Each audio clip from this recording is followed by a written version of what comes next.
दोस्तों, आप सभी को मेरा प्रणाम और छोटों को खूब सारा प्यार।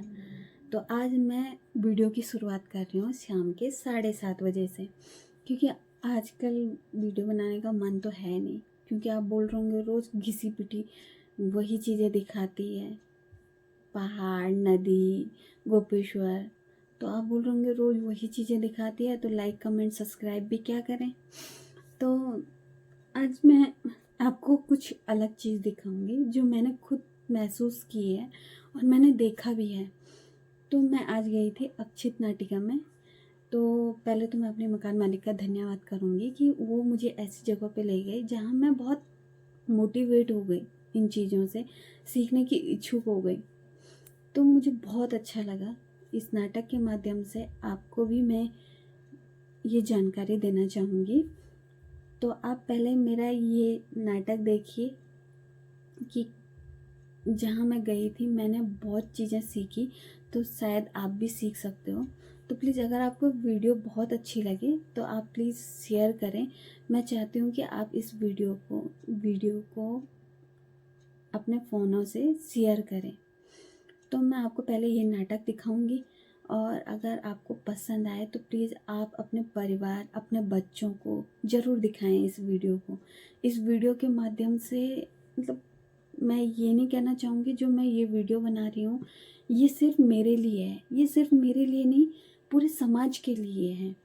तो मैं चाहती हूँ कि यहाँ पे जो अगर कोई मेरी वीडियो देख रहा है तो मैं चाहती हूँ कि हर स्कूलों में ये नाटक हो और इस नाटक के माध्यम बच्चे सीखें कि समाज में हो क्या रहा है, कैसे चल रहा है। तो प्लीज़ मैं चाहूँगी हर टीचर से, हर अध्यापक से, हर प्रधानाचार्य से कि आप अपने स्कूल में ये नाटक ज़रूर करवाएं। और इस नाटक से हमें संदेशा भी खूब भर भर के मिलेगा और बच्चों को सीखने का ज़रूर मौका मिलेगा इसमें। तो प्लीज़ आप इस वीडियो को ज़्यादा से ज़्यादा शेयर करें। तो चलो दोस्तों, मैं आपको ये नाटक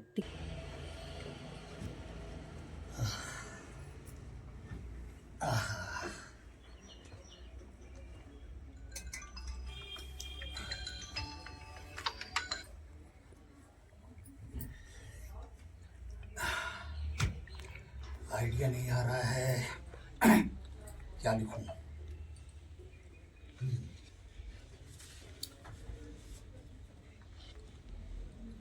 राघव अंधेरा होने से पहले ही घर पहुंच जाना चाहता था। ओफ,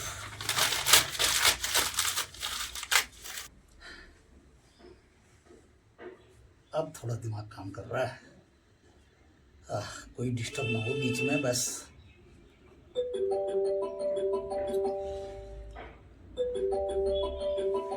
सलोनी, सलोनी। आ रही हूँ पापा। अरे घंटी बज रही है। हाँ पर पापा मेरा फोन सुबह तो यही रखा था। फोन अरे बैग के अंदर से आ रही है आवाज।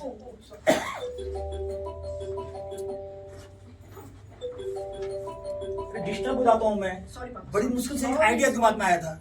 हेलो, हाँ सीमा। हाँ क्या तुम नहीं आ सकती? अरे तेरे भरोसे तो जुलूस हो रहा है। अरे मैं कुछ नहीं जानती, तुझे आना है तो आना है। हाँ और सुन सुन, सारे मोहल्ले को लाने की जिम्मेदारी तेरी है, प्लीज। हाँ हाँ हाँ चल ठीक है। अरे कुछ नहीं होने वाला ही नहीं। जब तक सरकार कोई ठोस कानून नहीं बना देती इन घटनाओं पर रोक नहीं लग सकती। और हाँ, तो ये सीमा भी नहीं लगती है। पापा वो मेरी दोस्त है और खुले विचारों वाली लड़की है। पता नहीं आपको उससे क्या एलर्जी होने लगती है। मुझे उससे क्या एलर्जी होगी? मैं तो तुझे ये समझाना चाहता था बेटा कि वो उसका पहनने का तरीका। वो पापा, छोटे बच्चों की तो आपका ख्याल रखना पड़ रहा है पापा। ये लो दवाई खा लो।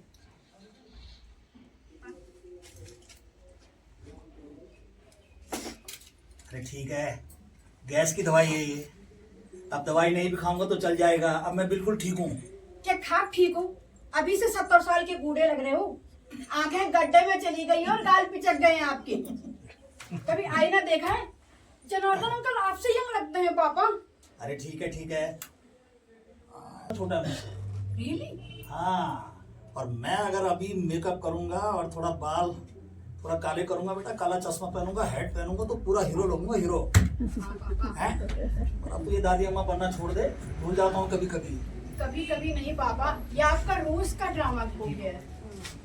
अपने बारे में ना सही, मेरे बारे में तो सोचो पापा। अरे तेरे बारे में ही तो सोचूंगा, तेरे सिवा मेरा दुनिया में है कौन? अरे वो किताब पढ़ने का व्यसन है ना, इसलिए नींद नहीं आती। अब आप पहले वाले पापा नहीं रही। कितना ख्याल रखते थे आप, अपना भी और मेरा भी। अरे मैं पहले वाला ही हूँ, बस अब तुम बदल चुकी हो, बड़ी हो चुकी हो, तुम्हारे सोचने का नजरिया बदल चुका है। बात बात पर तुम तर्क करती हो, नेतागिरी का चस्का चढ़ गया है तुम्हें। ठीक है, कितने लोगों को दुश्मन बना दिया तुमने। पापा ये आप कह रहे हैं? आप बचपन में आपने तो सिखाया था कि अन्याय के खिलाफ आवाज उठाओ, और वो कौन सा गीत था आपका जो आप गुनगुनाया करते थे पापा? पुराने दिन याद आ जाएंगे बेटा। पापा हाँ, ठीक है बेटा, है ठीक है पापा। गलत मत गाना, नहीं पेट से आवाज। ठीक है, ठीक है पापा। हो गई है पीर पर्वत सी पिघलनी चाहिए, पिघलनी चाहिए, इस हिमालय से कोई गंगा निकलनी चाहिए। निकलनी चाहिए। आज ये दीवार पर्दों की तरह हिलने लगी, हिलने लगी शर्त लेकिन थी कि ये बुनियाद हिलनी चाहिए, हिलनी चाहिए। शाबाश है बेटा, है तुझे पूरा गाना याद है। हाँ पापा। अरे मैं तो सोच रहा था बेटा कि तुझे इन चीजों में इंटरेस्ट नहीं है।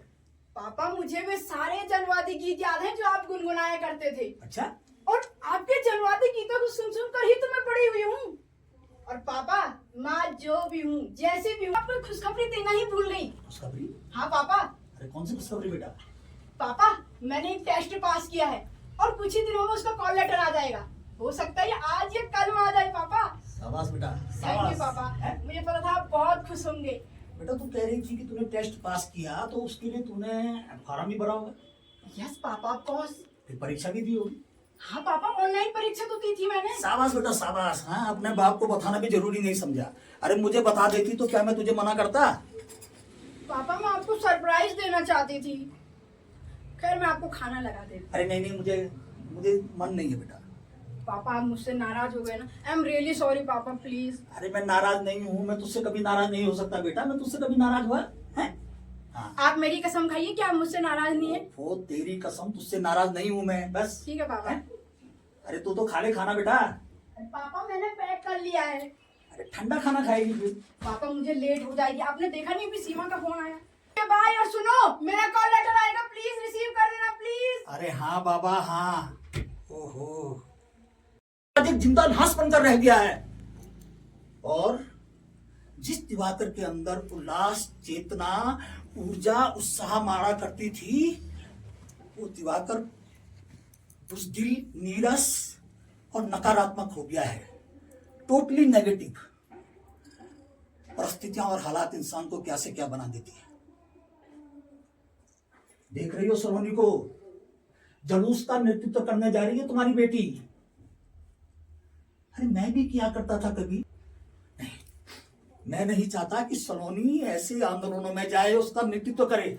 तुम मुझे बुज़दिल समझ सकती हो, लेकिन अगर अपनी बेटी की बेहतरी सोचना बुज़दिली है तो हाँ मैं बुज़दिल हूं। तुमने कहा था उसे अपनी तरह बनाना, मैंने उसे अपनी तरह बनाया। न चाहते हुए भी बन गई मेरी तरह, लेकिन मैं खुद अपनी तरह नहीं बन पाया, क्योंकि इंसान परिस्थितियों के हाथ की कठपुतली होता है। मैं इस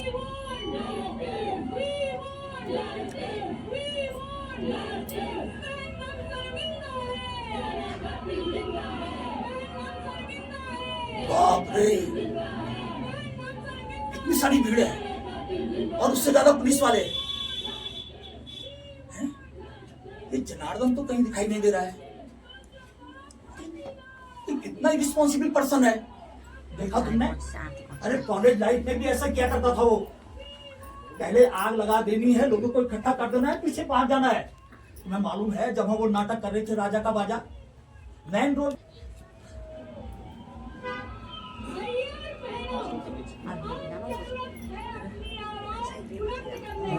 सलोनी की आवाज है।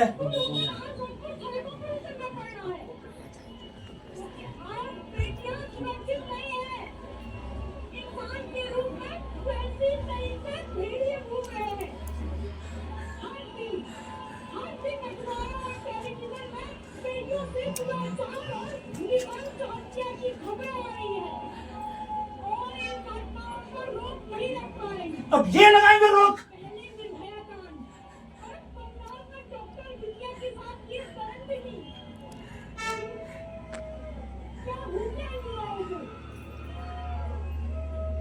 क्यों नहीं हम कोई ठोस कानून बना पा रहे हैं? दोषियों को तुरंत फांसी देनी चाहिए ताकि समाज के लिए एक नजीर पेश हो। जबकि हम जानते हैं कि कुछ दोषियों को बचाया जा रहा है। अब ये पंगा लेने लग गई है उनसे, ये इतिहास को दोहराएगी। अरे भाषण देने का मतलब ये नहीं कि किसी के खिलाफ भी बोल दो। क्या आप दिवाकर बोल रहे हैं? जी हाँ। सलोनी आपकी बेटी है? जी क्या हुआ सलोनी को?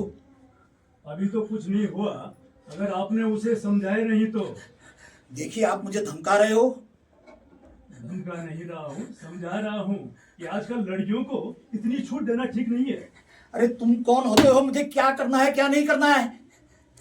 मेरा काम था आपको समझाना, इसमें आपकी ही भलाई थी, वरना बच्ची के साथ कुछ भी हो सकता है। अरे क्या हो गया इस लड़की को, ये धमकी भरे फोन भी आने लग गए हैं। क्या कितने दुश्मन बनाएगी ये, दुश्मन बनाएगी ये। पोस्टमैन, पोस्टमैन, पोस्टमैन, मैं तो डर गया था। मैंने सोचा कहीं वो लोग ना आगे हों जिन्होंने मुझे धमकाया। ओफ, ओफ। पोस्टमैन, ओफ, आहा, क्या हो गया दिवाकर तुझे, कितना नेगेटिव सोचता है। शायद सलोनी इसी की बात कर रही थी, जवाहरलाल नेहरू यूनिवर्सिटी मास कॉम डिपार्टमेंट। तो क्या सलोनी जेएनयू में एडमिशन लेना चाहती है? क्या हो गया इस लड़की को?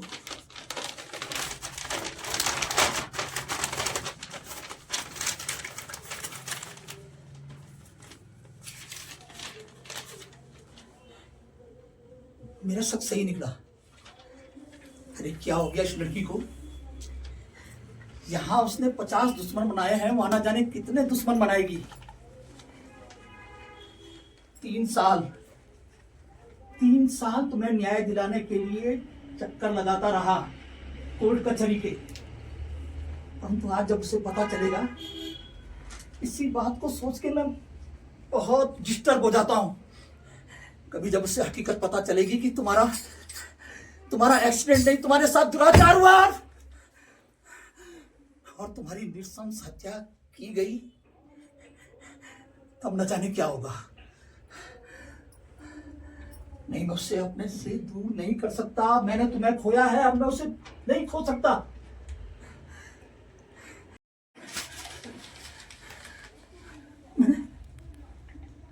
मैंने उसका कॉल लेटर फाड़ दिया। मैं क्या करता, मैं उसे अपने से दूर नहीं कर सकता था। मुझे माफ कर देना, मुझे माफ कर देना, मुझे माफ कर देना बेटी, मुझे माफ कर देना। दुनिया का पहला बाप हूंगा जिसने अपनी बेटी के पंख कुतर दिए। लिफाफा कहाँ रखा? मैंने लिफाफा कहाँ रखा? अरे उसे पता चलेगा कि लिफाफा कहाँ चला गया। पापा, पापा मैं आ गई। पापा ओ पापा, ये घर क्या बना रखा है आपने? ऐसा लग रहा है कि यहाँ कबड्डी का मैच खेला गया हो। मैं आपसे पूछ रही हूँ पापा, और ये आपको क्या हो गया? पूरा शरीर पसीने से तो। मैं ठीक हूँ, मुझे कुछ नहीं हुआ। अरे वो पुरानी किताब ढूंढ रहा था इसलिए थोड़ा सा। कौन सी वाली पापा? अरे वो लक्ष्मी की उड़ान। पापा सुबह तो लक्ष्मी की उड़ान किताब तो आपके सामने पड़ी है पापा, क्यों झूठ बोल रहे हो? ऐसा लग रहा है कि आप मुझसे कुछ छिपा रहे हो, क्योंकि जब भी आप मुझसे कुछ छिपाते हैं ये पापा, मेरा कोई लेटर आया? लेटर? कौन सा लेटर? कैसा लेटर? किस लेटर की बात कर रही है तू? रिलैक्स पापा, रिलैक्स। मैं ऐसे ही पूछ रही थी। कहाँ का लेटर? पापा आप भी ना, वो मैंने आपसे सुबह नहीं कहा था कि मेरा कोई लेटर आने वाला है, और फोन पर वो डिलीवर्ड बता रहे हैं पापा। यहाँ देखो। अरे तेरे कहने का मतलब है मैं झूठ बोल रहा हूँ बेटा?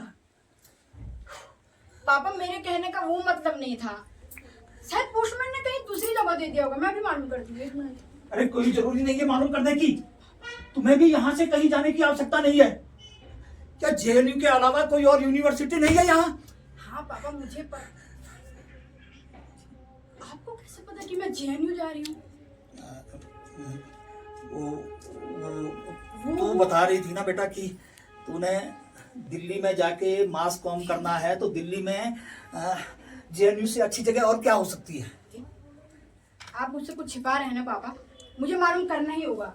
अरे मालूम करके क्या हो जाएगा? अरे पापा मालूम करने में क्या नुकसान है? मैं सीमा को फोन कर दूं। फिर कोई सीमा? हेलो, हाँ सीमा, आपने बीपी की गोली खाई पापा? अरे मेरी चिंता मत कर बेटा, मैं ठीक हूँ। ये देखो अब हो जाएगी बात क्लियर। सीमा ने भेज दिया, आप खाओ खाओ। सीमा पापा, ये तो आपके साइन है ना इस लेटर पे? देखो। नहीं, ऐसा नहीं हो सकता। मेरे साइन कैसे हो सकता है? मैं समझ गई पापा। समझ गई? हाँ, क्या समझी तू? यही कि आप मुझे सरप्राइज देना चाहते हैं। आपने मेरा कॉल लेटर रिसीव करके कहीं छुपा दिया है ना पापा? जैसे आपको याद है मेरे बर्थडे के दिन बचपन में आप मेरे लिए एक डॉल लाए थे, और जब मैं बहुत उदास हो गई थी और रोने लगी थी तब आपने मुझे वो सरप्राइज गिफ्ट दिया था। आज भी मेरे पापा मुझे सरप्राइज देंगे, है ना पापा? अरे वो बात नहीं है। अब तू बच्ची नहीं है जो मैं तुझे सरप्राइज दूंगा। पापा बताइए ना मेरा कॉल लेटर कहाँ है? आपको मेरी कसम। अरे मुझे नहीं मालूम बेटा। आपको मेरी माँ की कसम है, आप बताइए। क्या बोल रही है लड़की? पापा मेरा कॉल लेटर कहाँ है? अरे मैं तुझे कब से समझा रहा हूँ, मुझे नहीं मालूम है। मैंने फाड़ दिया वो लेटर। चलिए कुछ देर के लिए मान लिया कि आपने वो कॉल लेटर फाड़ दिया, तो फिर कहीं कहीं होना चाहिए ना वो फटा हुआ लेटर। ये क्या है? लिफाफा। ये इसको कैसे मिल गया? जेएनयू? पापा आपने मेरा कॉल लेटर सच में फाड़ दिया? मैं तो सोच रही थी आप मजाक कर रहे हैं पापा। ये आपने क्या किया पापा? कोई बाप अपनी बेटी के साथ ऐसा कर सकता है? मुझे आपसे ये उम्मीद नहीं थी पापा। इस दुनिया में मेरा आपके अलावा कौन था पापा? आप मेरे आदर्श, प्रेरणा, उम्मीद सब कुछ थे पापा, सब कुछ। और मुझे गर्व था पापा कि मैं आपकी बेटी हूँ, आपकी, जिसका जीवन संघर्षों की एक कहानी थी। आज उस पाप ने मेरी खुशियों पर ग्रहण लगा दिया ना। देख रही हूँ ना माँ, परछाई, और मैं आपकी परछाई नहीं पापा। आप मुझे अपनी ढाल बनाना चाहते थे। आपने सोचा होगा कि मेरे जाने के बाद आपका ख्याल कौन रखेगा। मैं इतनी खुदगर्ज भी नहीं थी पापा।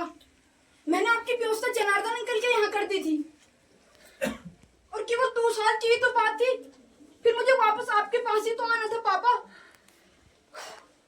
पर आपके स्वार्थ ने मेरे सपनों पर पानी फेर दिया पापा। मैं स्वार्थी नहीं हूं। मैं हमेशा से ये चाहता रहा हूं कि तुम आगे बढ़ो, मेरे और अपनी मां के सपनों को पूरा करो। अंत में तुम्हें खोना नहीं चाहता था। आए दिन अखबार में बेटियों से दरिंदगी, उनकी हत्याओं की खबर पढ़ता था तो मेरी रूह कांप जाती थी। उसमें मैं तुम्हें देखता था। जो भी हो पापा। और मैं ये भी जानता था कि तुम जहां भी रहोगी अन्याय के खिलाफ चुप नहीं रहोगी। तुम्हारे दुश्मनों की तादाद बढ़ती जा रही है। बार बार मुझे धमकी भरे फोन आ रहे हैं कि अपनी बेटी को समझाओ, नहीं तो हम। क्यों पापा? तुम एक लाचार, कमजोर और बुज़दिल इंसान हो और ऐसे घर में मेरा दम घुटता जा रहा है। मैं यहाँ से जा रही हूँ पापा और अपने साथ बचपन की सारी यादों को लेकर जाऊंगी। क्या बोल और रही मैं है? माँ को भी अपने साथ ले जा रही हूँ। क्या कर रही है तू?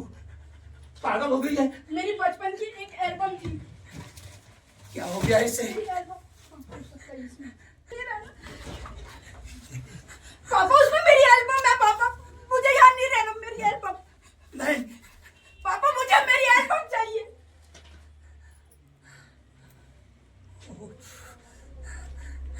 पापा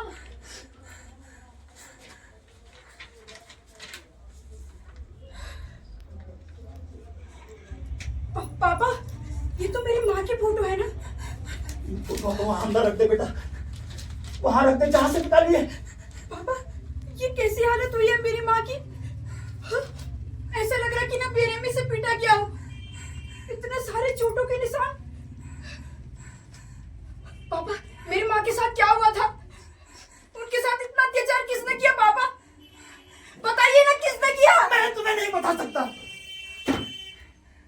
पापा, मेरी माँ की इस हालत की जिम्मेदार आप तो नहीं है ना? अगर आप मुझे सच्चाई नहीं बताएंगे तो मैं समझूंगी कि मेरी माँ की इस हालत की जिम्मेदार आप हैं पापा, आप। अरे अगर ऐसा होता तो मैं इन्हें संभाल के रखता, इन फोटोज को संभाल के रखता, अखबार की कतरों को संभाल के रखता। तो सच्चाई क्या है पापा? मुझे सच्चाई जाननी है। सच्चाई मैं तुम्हें नहीं बता सकता। तो सच्चाई भी यहीं कहीं छिपी होगी। क्या कर रही है ये? FIR report. पापा, ये एफआईआर किसकी है? इसमें भी आपके साइन है पापा।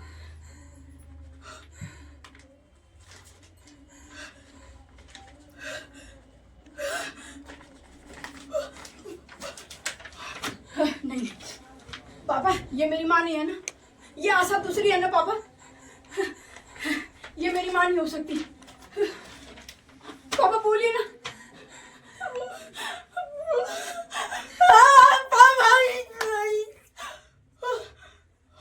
पापा,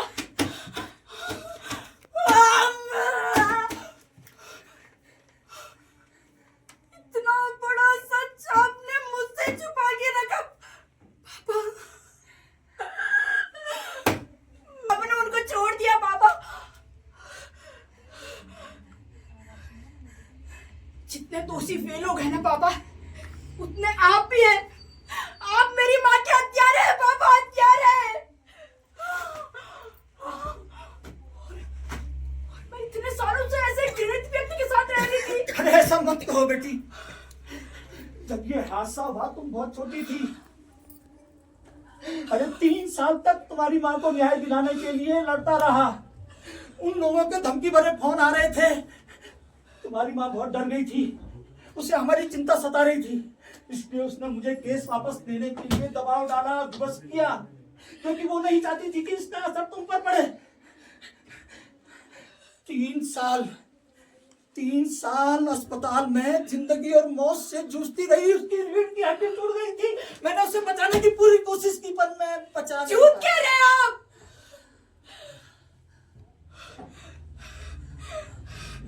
अपनी नाकामी पर पर्दा डाल लो मिस्टर दिवाकर। ये क्या कर रही हो तुम? मत छुओ मुझे। ये हाथ मेरी माँ की रक्षा नहीं कर पाए।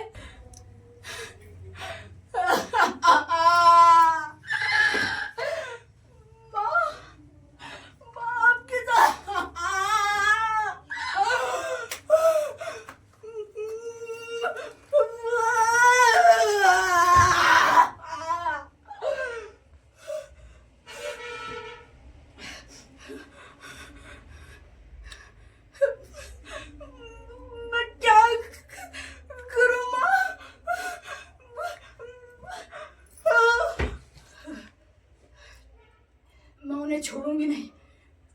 हो सकते हैं वो लोग जिन्होंने मेरी माँ के साथ इतना घिनौना काम किया?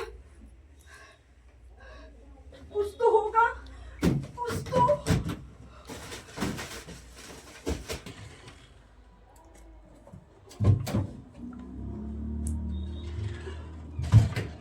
ये तो माँ की डायरी है। दर्द बढ़ता ही जा रहा है। अब ऐसा लगता है कि मैं ज़्यादा जी नहीं पाऊंगी। बहुत पीड़ा की अनुभूति होती है, परंतु इससे भी अधिक दर्द उनसे और कलामी से बिछड़ने का है। मैं बार बार मेहनत करती हूँ कि फिर वापस मेरे जाएंगे। मैंने उन पर दबाव डाला, इसीलिए मैं बहुत खतरनाक हूँ। ये तुम्हारी गलती नहीं कर रही है। इसको फैसल बहुत अच्छे साथ थी। तुमने मुझे न्याय दिलाने के लिए बहुत कुछ कर दिया, परंतु मैं इस जानती हूँ कि तुम्हें बताना चाह रहा था। मैं अपने किनारे पर निवेदन करती हूँ। माँ, मैंने पापा को बहुत भला बुरा कहा ना माँ, पर माँ मुझे पूरी सच्चाई पता नहीं थी। पहले ही पापा इतने दुखी थे और आज मैंने उन्हें और दुखी कर दिया माँ। आपके साथ बहुत बुरा हुआ माँ, बहुत बुरा हुआ। मैं कितनी अभागी बेटी हूँ कि आपके और पापा के दुखों को कभी बांट भी नहीं पाई। और आज मैं इतनी खुदगर्ज हो गई कि इस घर को छोड़ने की बात कहने लगी, जिस घर में तुम्हारी यादें बसी थी माँ। और पापा ने मुझे कभी आपकी कमी महसूस नहीं होने दी माँ।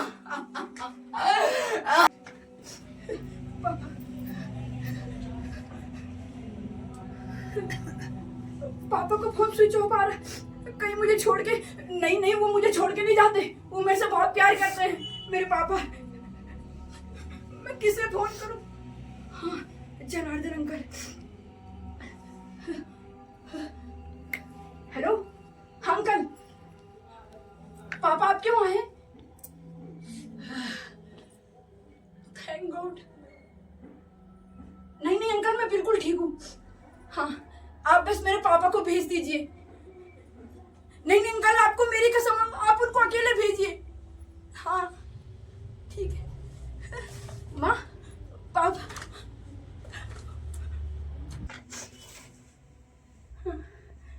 पापा,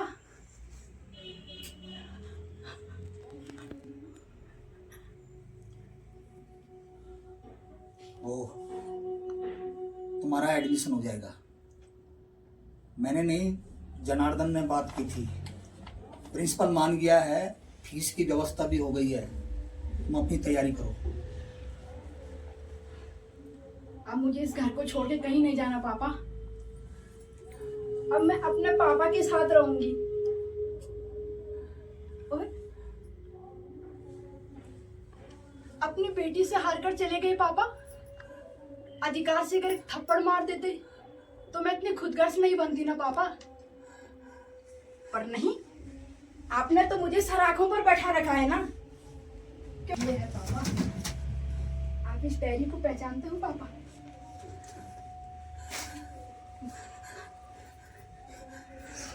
ये तो आशा की डायरी है। जब कभी उदास होती थी तो डायरी लिखने बैठ जाती थी। मैं पूछता था क्या लिख रही हो, कभी कुछ नहीं बताया उसने। पापा, इसमें मेरी माँ का दर्द और भावना छिपी हुई है। और पापा, अगर आज ये डायरी मुझे नहीं मिलती तो इतनी बड़ी सच्चाई मुझे पता ही नहीं चलती। अकेले ही सारा दुख सहते रहे। मुझे इस लायक नहीं समझा कि मैं आपके दुखों को बांट सकूं। बहुत कठिन होता है बेटा, बहुत कठिन होता है आंसुओं को रोके रखना। दर्द को दिल में समेटकर बाहर मुस्कुराना बहुत कठिन होता है। अंदर दुखों का सैलाब उमड़ रहा हो, बाहर शांत रहना बहुत कठिन होता है बेटा। तुम कहती थी ना कि मैं रात भर उठा रहता हूँ। मैं कहता था कि मुझे किताब पढ़ने का व्यसन है, परंतु मैं किताब नहीं पढ़ता था। मैं रात भर जागता रहता था, अपने आप को कोसता रहता था, अपने आप को तुम्हारी माँ का दोषी मानता था। परंतु मैं रोया नहीं। मैंने इन आंसुओं को कभी आंखों में नहीं आने दिया। पापा आप इसलिए नहीं रोए ना कि मैं हंस सकूं? पापा आप इसलिए नहीं रोए ना कि आपको रोने के लिए कोई कंधा न मिल सका? पर पापा अब आपकी सलोनी छोटी नहीं रही, आप उसके कंधे पे रो सकते हैं और अपनी पीड़ा को आंसुओं में बह जाने दो। पापा नहीं हो सकता। पापा ये डायरी का मिलना, वो FIR, शायद माँ भी चाहती है कि उनके दोषियों को सजा मिले। और पापा अब आप इस लड़ाई में अकेले नहीं हो, आपकी परछाई भी तो आपके साथ है। बस जरूरत पापा बस जरूरत है अपने अंदर की क्रांति की आग सुलगाने की पापा। और जब मैं दूसरों को न्याय दिलाने के लिए लड़ सकती हूँ तो अपनी माँ को न्याय नहीं दिला सकती। Yes papa, we should take action for justice. ठीक कह रही हो बेटा, ठीक कह रही हो। हम लड़ेंगे, हम तब तक लड़ेंगे जब तक तुम्हारी माँ को न्याय नहीं मिल जाता। हम तब तक लड़ेंगे जब तक दोषियों को फांसी की सजा नहीं मिल जाती। हमारा संघर्ष तब तक रहेगा जब तक चौराहे पर हर बहू बेटी सुरक्षित नहीं हो जाती। हम अन्याय के खिलाफ अंतिम सांस तक लड़ेंगे पापा, क्योंकि जस्टिस। मुझे ये लगता है दोस्तों आपने पूरा नाटक देख लिया होगा और नाटक आपको अच्छा भी लगा होगा, रोना भी आया होगा। क्योंकि जब मैं ये नाटक देख रही थी अपने आँखों के सामने तो मैं तो बहुत रोई इस चीज़ को देख के। तो हमें इससे ये संदेशा मिलता है कि आज हमारा समाज जा कहाँ रहा है। आजकल हमारा समाज नशे के उसमें, जैसे ड्रग्स लेना, ड्रिंक करना, आज हमारे छोटे से छोटे बच्चे सिगरेट तक ले लेते हैं। मैं काफ़ी जगह देखती हूँ स्कूल के बच्चे ट्यूशन के बहाना से कहीं पे सिगरेट पीते होते हैं, ट्यूशन नहीं जाते हैं, पेरेंट्स की आंखों में धूल झोंकते हैं। तो मैं पेरेंट्स से गुजारिश करना चाहूँगी पहले तो कि आप अपने बच्चों पे ध्यान दें। आप फ़ोन ही पे मत लगे रहिए। आप खुद फ़ोन पे रहते हैं तो बच्चे भी यही सीखते हैं फ़ोन में कि हमें फ़ोन चाहिए, ये चाहिए। तो मैं चाहती हूँ कि जैसे कि बच्चे ट्यूशन चले गए तो आप भी कभी कभी उनका पीछा कीजिए कि ये ट्यूशन जाते हैं या नहीं जाते हैं। आजकल बच्चे मतलब थोड़ी छोटी छोटी बातों पे घर से भाग जाते हैं, घर से निकल जाते हैं। जैसे घर में अगर लड़ाई हो गई, झगड़ा हो गया तो गुस्सा होके घर से चले जाते हैं। ये नहीं सोचते हैं कि हमारे पेरेंट्स के ऊपर क्या बीतती है। तो प्लीज़ मैं आपको ये कहना चाहूँगी कि आजकल समाज धीरे धीरे बदल रहा है। बच्चे ट्यूशन ना जाके गली गली में बैठ के सिगरेट पीते हैं और ये मैंने देखा भी है, खुद प्रूफ किया भी है और महसूस भी किया है इस चीज़ को। मैं ये नहीं कहना चाहूँगी कि आप अपने बच्चों को ट्यूशन ना भेजिए, पर आप उन पे ध्यान दीजिए, देखिए कि कहाँ जा रहा है बच्चा, ट्यूशन जाता है या नहीं जाता है। उन टीचर से पूछिए कि मेरा बच्चा ट्यूशन आता है या नहीं आता है, पढ़ने में कैसा है। तो आप खुद डिस्कस करोगे तो बच्चा खुद मोटिवेट हो जाएगा कि हमारे पेरेंट्स हम पे ध्यान दे रहे हैं, तो वो बहुत खुश हो जाते हैं। तो प्लीज़ मैं ज़्यादा ना बोलते हुए, तो अगर आपको मेरी वीडियो अच्छी लगी हो तो प्लीज़ चैनल को लाइक, सब्सक्राइब और कमेंट ज़रूर करें। तो धन्यवाद।